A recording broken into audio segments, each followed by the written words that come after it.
أعوذ بالله من الشيطان الرجيم. بسم الله الرحمن الرحيم. يا داود إنا جعلناك خليفة في الأرض فاحكم بين الناس بالحق ولا تتبع الهوى فيضلك عن سبيل الله إن الذين يضلون عن سبيل الله لهم عذاب شديد بما نسوا يوم الحساب. صدق اللہ العظیم. یہ سورہ صاد کی آیت نمبر 26 آپ حضرات کے سامنے تلاوت کی گئی ہے. گزشتہ کل کے درس میں بات چل رہی تھی اور اسی کا ہی تسلسل ہے کہ حضرت داؤد علیہ السلام کے ساتھ ایک معاملہ پیش آیا اور اللہ پاک نے ان کو آزمایا اپنے طریقے سے. لیکن اللہ کے محبوب بندوں کی پہچان یہ ہے کہ یہ ہر حال میں رجوع اللہ کی طرف کرتے ہیں، کوئی بھی حالت ہو. جب اللہ کی اس آزمائش کو سمجھ گئے کہ اللہ پاک نے مجھے جانچا ہے، مجھے آزمایا ہے، فوراً اللہ کے سامنے استغفار کیا اور جھک گئے، انابت کی، اللہ کی طرف رجوع کر لیا. اور یہ عمل اللہ کو انتہائی محبوب ہے کہ اللہ کا بندہ اپنی غلطی کا احساس کر کے بجائے اس پر اڑ جانے کے، جم جانے کے، ضد کرنے کے، فوراً اللہ سے معافی تلافی کر لے، استغفار کر لے. لہذا اللہ پاک نے فرمایا کہ ہم نے ان کی اس چھوٹی سی کمزوری کو بھی معاف کیا اور ان کے لیے ہمارے ہاں بہت بڑا خاص مرتبہ ہے، خاص ٹھکانہ ہے. یہ تو اخروی نعمتیں ہیں، روحانی نعمتیں ہیں، لیکن اس دنیا میں بھی اللہ پاک اپنے ان بندوں کو نواز دیتے ہیں. یہ بڑی اہم بات ہے. اللہ اپنے ان بندوں کو نواز دیتے ہیں جو آزمائش میں صبر کر لے اور اپنی غلطی کا احساس کر کے فوراً اللہ سے استغفار کر لے. دو باتیں، صبر اور استغفار. تو اللہ اس دنیا کی نعمتیں بھی کھول دیتے. تو حضرت داؤد علیہ السلام پر اس دنیا کا بھی انعام ہوا اور اس دنیا کی بھی اللہ پاک نے ان کو حکومت، سلطنت، قیادت ان کے حوالے کر دی. اس آیت کا ترجمہ ہے یا داؤد، اے میرے بندے داؤد علیہ السلام، انا جعلناک خلیفۃ فی الارض. اب یہ انعام ہے، ہم نے آپ کو اس زمین میں جانشین بنا دیا، حکومت دے دی. فاحکم بین الناس بالحق، آپ لوگوں کے درمیان فیصلہ فرمائے انصاف کے ساتھ، بالکل ٹھیک ٹھیک. ولا تتبع الہویٰ، اور کبھی خواہشات کی اتباع مت کیجیے گا. فیضلک عن سبیل اللہ، ورنہ وہ خواہشات آپ کو اللہ کے راستے سے دور کر دے گی. ان الذین یضلون عن سبیل اللہ، اور بے شک جو لوگ اللہ کے راستے سے بھٹک جائے، دور ہو جائے، لہم عذاب شدید، ان کے لیے سخت عذاب ہے، بما نسوا یوم الحساب، بسبب اس کے کہ انہوں نے حساب کے دن یعنی قیامت کے دن کو بھلا دیا. بڑی اہم آیت ہے. کل بات چل رہی تھی، اگر آپ حضرات کو یاد ہو، اور بیچ میں پھر موقوف کر دی گئی، کہ حضرت داؤد علیہ السلام اللہ کے نہایت عبادت گزار بندے تھے اور 24 گھنٹے کا ہر لمحہ ایسا تھا جو اللہ کی عبادت میں انہوں نے تقسیم کر رکھا تھا. گھر کا کوئی نہ کوئی فرد ہر وقت عبادت میں مشغول رہتا تھا. انہوں نے اللہ سے ایک دفعہ عرض کر دی کہ اللہ دیکھیں، ہم نے اپنے ایسی ترتیب بنائی ہے کہ کوئی نہ کوئی فرد آپ کی عبادت میں ہے. اللہ پاک کی طرف سے جواب آیا کہ میرے بندے تو میری توفیق سے ہے، اگر میں یہ توفیق لے لوں تو بندہ کچھ بھی نہیں کر سکتا. اور پھر اللہ نے ان پر ایک آزمائش بھیجی. اس آزمائش کی ترتیب یہ بنی کہ 2 بندے رات کے وقت ان کی عبادت خانے میں داخل ہوئے, دیوار پاند کرائے, پلنگ کرائے, اور پھر آنے کے بعد ان میں سے ایک نے اپنی بات بیان کی, اور آپ کو یاد ہے نا, اور کہا کہ میرے پاس 1 دمبی ہے, میرے اس بھائی کے پاس 99 دمبیاں ہیں. اب یہ مجھے کہتا ہے کہ میں ایک بھی اس کو دے دوں. تو حضرت داؤد علیہ السلام نے جیسے ہی اس بندے کی بات سنی تو کہا کہ اس نے ظلم زیادتی کی ہے, کہ آپ کی 1 دمبی کا بھی مطالبہ کیا, اور پھر کہا کہ بہت سارے شرکا یہ ظلم کرتے ہیں کہ جو کمزور ہوتا ہے اس کو دبا دیتے, یہ بات. لیکن جیسے ہی یہ بات کی تو فوراً وظنّا, ان کو فوراً احساس ہوا کہ انما فتناہ, کہ ہم نے تو انہیں آزما لیا, آزمائش میں ڈال دیا. اب سوال یہ تھا جو کل آخر میں جس پہ بات ختم کی کہ یہ آزمائش کیا تھی. بظاہر تو اس واقعے میں کوئی آزمائش نظر نہیں آ رہی.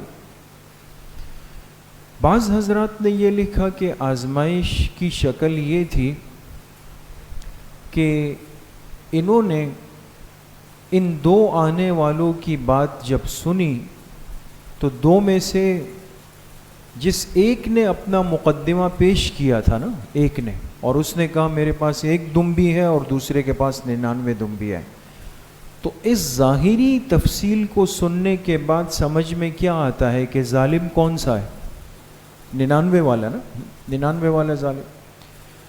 لیکن جب حضرت داؤد علیہ السلام جواب دینے لگے تو ان کی باتوں کا جو رخ تھا وہ اس مظلوم کی جانب تھا. بات سمجھ گئے؟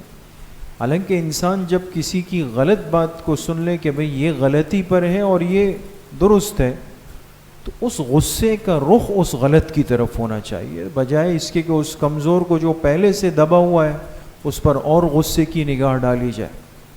تو بعض حضرات نے تو یہ لکھا کہ حضرت داؤد علیہ السلام نے جب بات سنی تو جواب دیتے ہوئے اپنے چہرے کا رخ بجائے اس مظلوم ظالم کے کس کی طرف کیا, مظلوم کی طرف کر لیا. یہ ایک جواب ہے.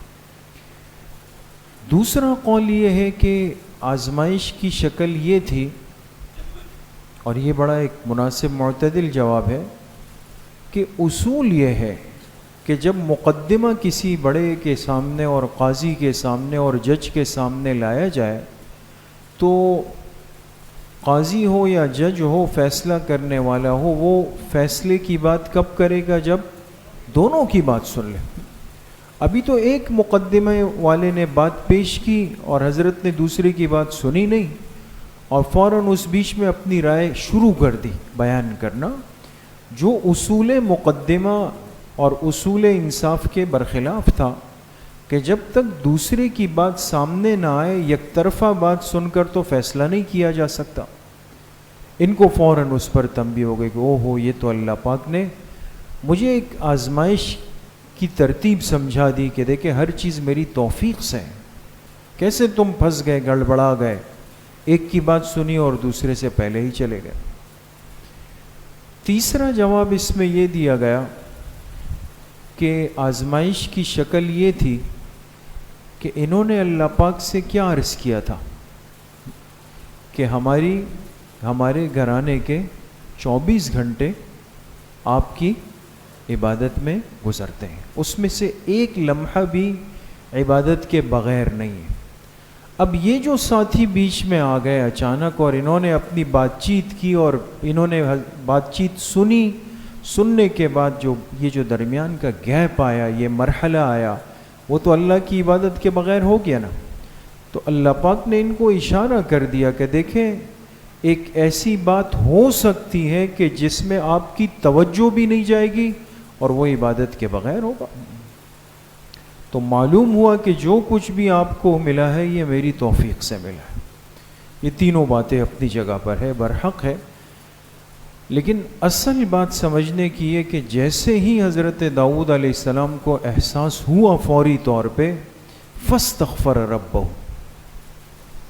محبوبین کا سب سے پہلا قدم اور اسٹیپ یہ ہے کہ وہ اپنی معمولی سی غلطی پر بھی متنبہ ہوتے ہی اللہ کے سامنے استغفار کرتے، اس کی تعویل نہیں ڈھونڈتے، اس پر اصرار نہیں کرتے، اس پہ جمتے نہیں ہیں، فوراً استغفار کیا، اللہ پاک کی طرف رجوع کیا اور رکوع کے اندر جھک گئے، چلے گئے، اللہ پاک کی طرف توبہ طائب ہو گئے۔ اور اللہ پاک جب اپنے بندے کی انابت کو، توبے کو دیکھتے ہیں تو بہت خوش ہوتے ہیں۔ سب سے پہلے تو فرمایا کہ ہم نے ان کے لیے فغفرنا لہ ذالک، اگر کچھ ہوا بھی تھا تو ہم نے اس کو بخش دیا، اور ہمارے پاس ان کے لیے بڑا مقام ہے اور بہترین ٹھکانہ ہے۔ اور پھر اس کے ساتھ ساتھ جو آج کی آیت ہے، اس میں اللہ پاک نے فرمایا کہ یہ تو آخرت کی نعمتیں بھی ملی، روحانی نعمتیں اور مقامات بھی ان کے لیے تھے، لیکن اس کے ساتھ ساتھ ہم نے ان کو دنیا کی عزت، دنیا کا منصب، دنیا کا وقار اور دنیا کا مقام بھی دیا، اور ہم نے ان کو اپنا خلیفہ اور جانشین بنا دیا فی الارض، اس زمین کے اندر جانشین بنا دیا۔ اب جانشین بنانے کے بعد اللہ پاک نے ان کو دو باتیں ارشاد فرمائیں، فاحکم بین الناس بالحق۔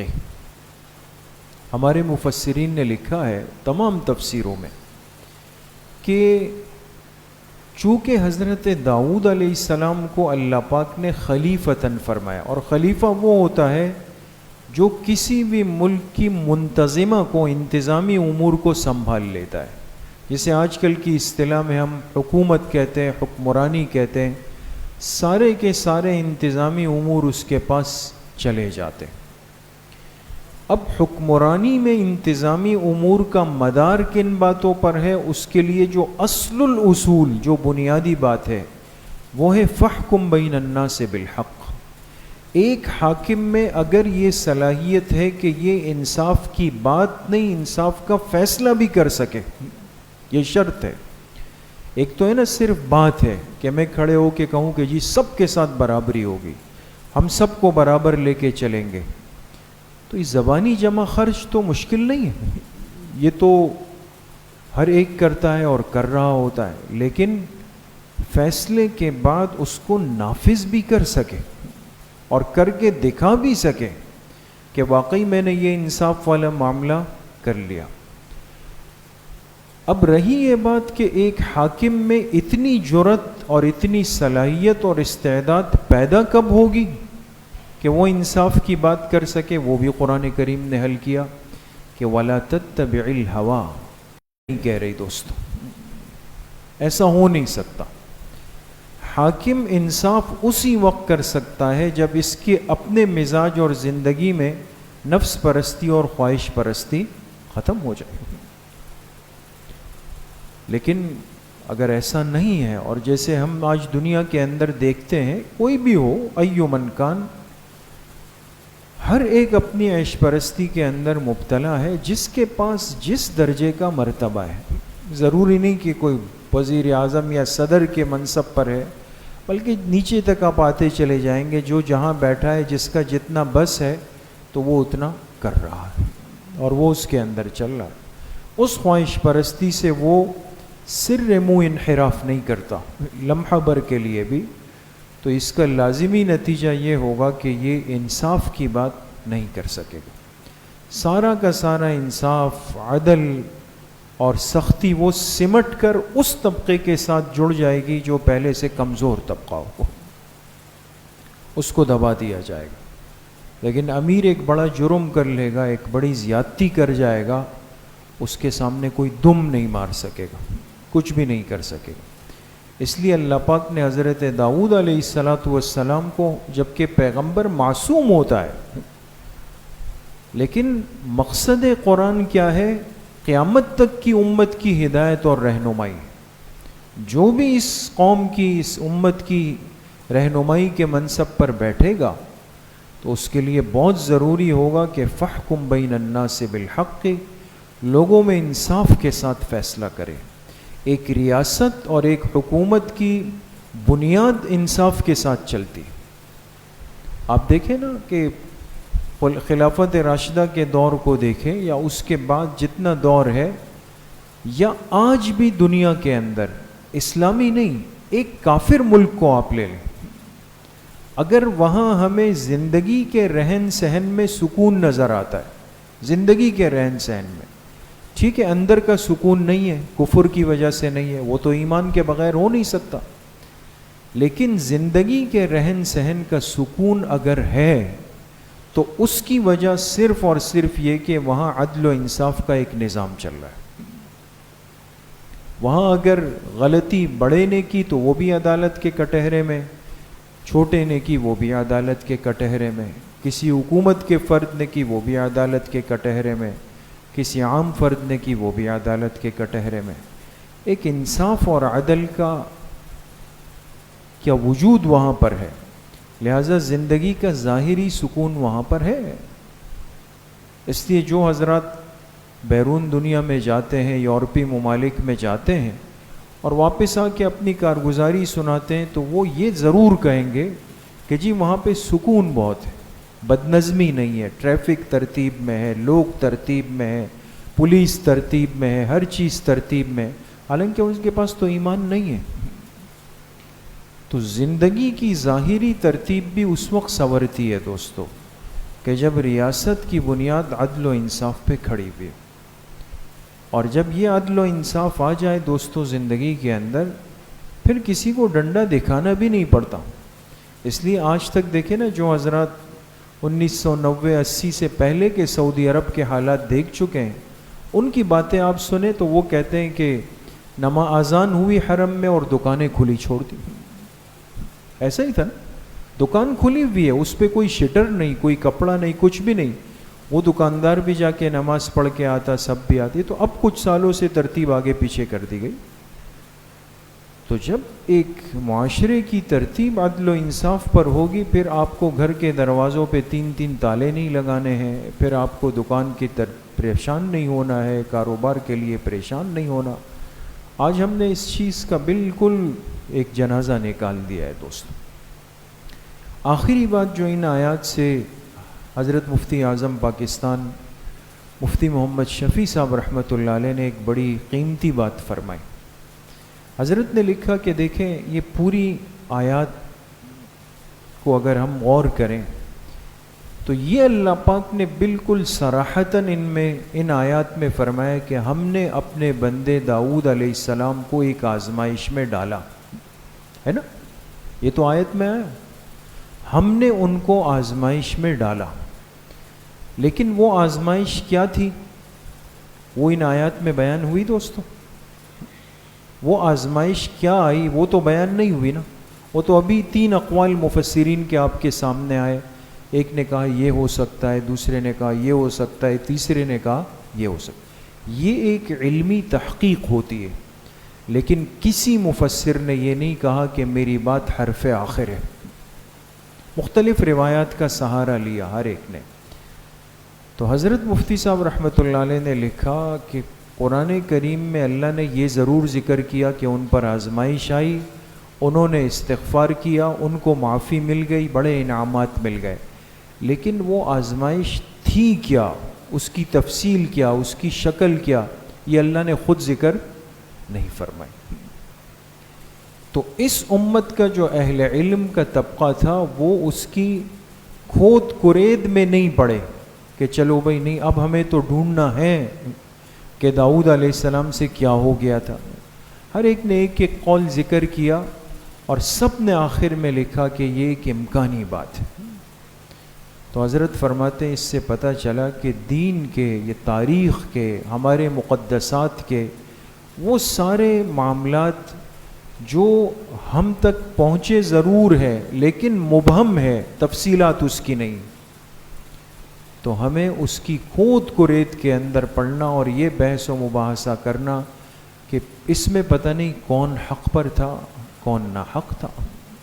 چلو بھائی اب یہ ترازو لگا لیتے ہیں کہ یہ ڈھونڈتے ہیں کہ مشاجرات صحابہ میں کیا ہوا، یہ صحابی حق پر ہے، وہ صحابی حق پر ہے، جنگ جمل میں کون حق پر ہے، جنگ صفین میں کون حق پر ہے، فلاں معاملے میں کون حق پر ہے۔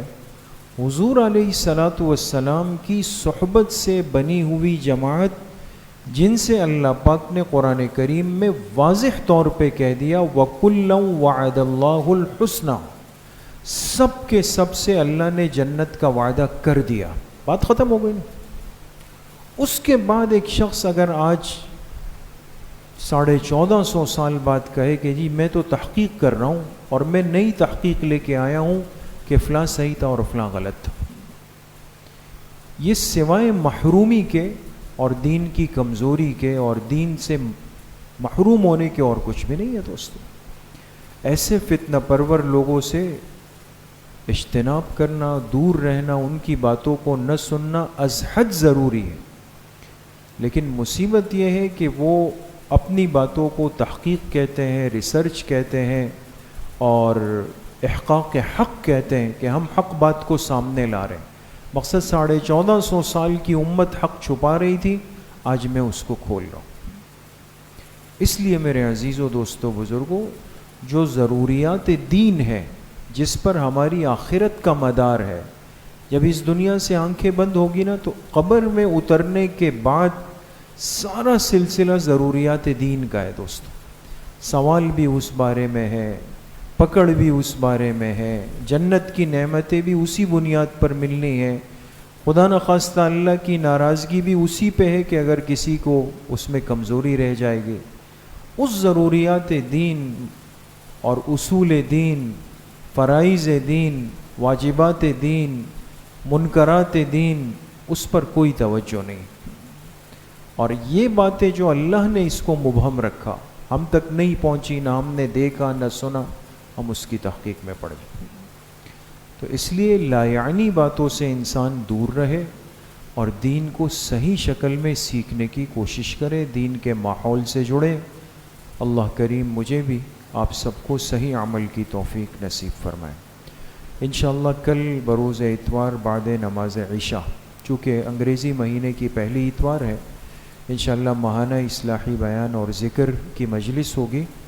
عشاء 8:30 ہو گئی ہے، انشاءاللہ تمام احباب اس میں اہتمام سے شرکت فرمائیں۔ الحمدللہ رب العالمین والصلاة والسلام علی سیدنا۔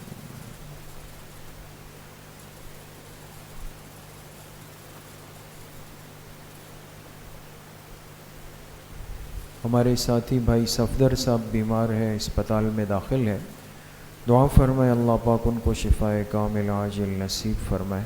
جتنے بیمار گھروں میں ہیں، اسپتالوں میں ہیں، جن امراض میں مبتلا ہے اور آج کل جو بخار تیزی سے پھیلا ہوا ہے، اللہ پاک تمام بیماروں کو، تمام مریضوں کو صحت کاملہ عاجلہ مستمرہ نصیب فرمائے۔ وصلی اللہ وسلم علی نبینا محمد وآلہ وصحبہ اجمعین برحمتہ۔